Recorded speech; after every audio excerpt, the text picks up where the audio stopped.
कविता अपने माता पिता की बहुत लाडली थी। 3 बड़े भाइयों की बहन थी। कोई भी चीज मांगने पर उसी वक्त सामने हाजिर हो जाती।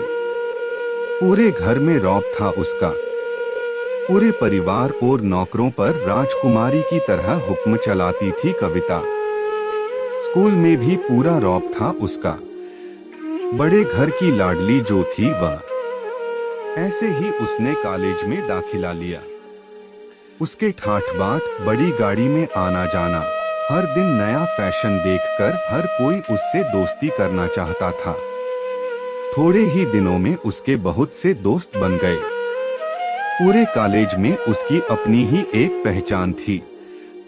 इन दिनों उसके घर एक रिश्ता आया। खानदानी लोग थे और पापा की पुरानी जान पहचान थी उनके साथ। कविता के साथ कोई जबरदस्ती नहीं थी। वर्टिकल बार पर कविता ने फिर भी हाँ कर दी, क्योंकि वह अपने परिवार से बहुत प्यार करती थी। वह जानती थी कि वह लोग उसका अच्छा ही सोचेंगे। लड़के का नाम राज था। राज काफी पढ़ा लिखा और समझदार लड़का था। ससुराल वाले भी बहुत अच्छे थे। ससुराल में कविता की जगह वैसी ही थी जैसी कि मायके में। कोई भी कार्य कविता की सलाह के बिना नहीं होता था। सबकी लाडली बहू बन गई थी वह। फिर उसके घर एक बेटे का जन्म हुआ। राहुल कविता को जान से प्यारा था। पोता पाकर ससुराल वाले तो फूले नहीं समाते थे। कविता कभी कभी सोचती कि उसकी किस्मत कितनी अच्छी है। उसका हर अपना उसे कितना प्यार करता है। चाहे जीवन में कैसा भी समय आए, मेरे अपने हमेशा मेरे साथ हैं। मैं कभी अकेली नहीं हो सकती। कितनी खुशकिस्मत हूँ मैं। पर शायद कविता की खुशियों को उसकी अपनी ही नजर लग गई थी। एक दिन वह मायके जाने की जिद कर बैठी। राज को बहुत काम था, लेकिन वह फिर भी उसे ले गया। रास्ते में उनकी गाड़ी अन्य गाड़ी से टकरा गई। कविता, राज और राहुल बहुत बुरी तरह से जख्मी हो गए। काफी दिनों के इलाज के बाद राज और राहुल तो ठीक हो गए, लेकिन कविता पूरी तरह ठीक ना हो सकी। सर पर चोट लगने के कारण वह अपनी आंखों की रोशनी खो बैठी। अब कविता की किस्मत जैसे उल्टे पांव चलने लगी। मायके वाले कुछ दिनों तक उसे मिलने आते रहे, फिर कभी कभार फोन ही करके पूछ लेते कि अब कैसी हो। धीरे धीरे ये सिलसिला भी कम हो गया। ससुराल वालों की सहानुभूति भी कम होने लगी। घर में किसी को पास बैठने के लिए कहती तो जवाब मिलता, बहुत काम है, अब तुम भी हाथ नहीं बंटा सकती।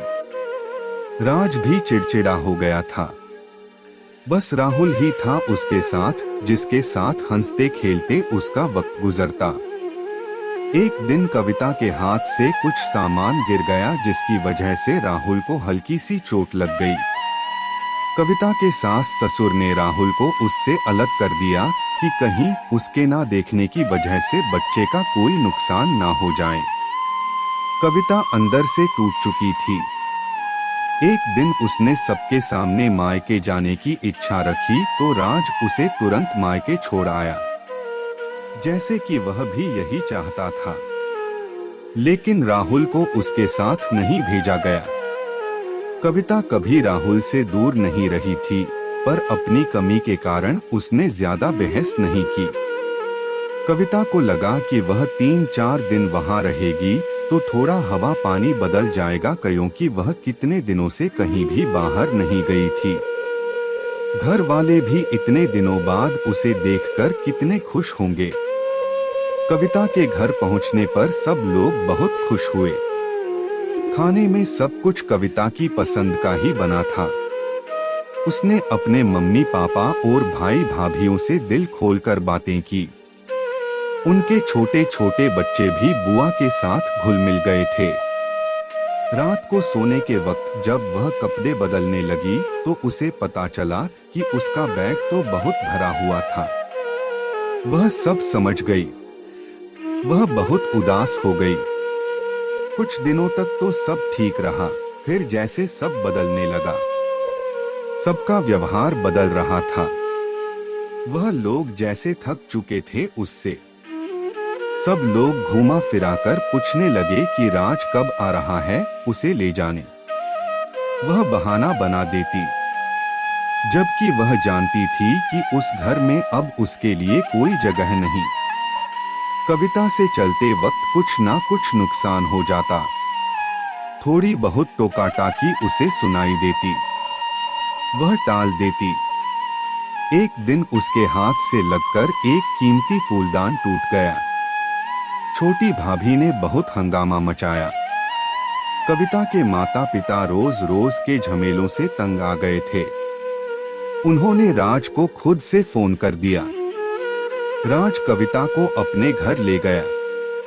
कविता को अपने परिवार वालों से ये उम्मीद ना थी। जिस कविता के कहे बिना घर में एक पत्ता भी नहीं हिलता था, उस घर के लिए वह अब बोझ बन चुकी थी। राज के साथ ससुराल आते वक्त वह बहुत खुश थी, क्योंकि वह अपने घर जा रही थी, अपने जिगर के टुकड़े राहुल के पास। परंतु यह खुशी भी कुछ पल की ही थी।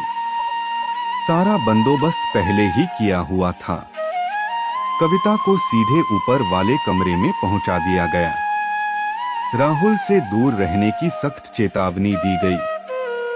एक काम वाली लता को उसकी जिम्मेदारी सौंपी गई, जो उसके खाने पहनने जैसी जरूरतों का ध्यान रखती।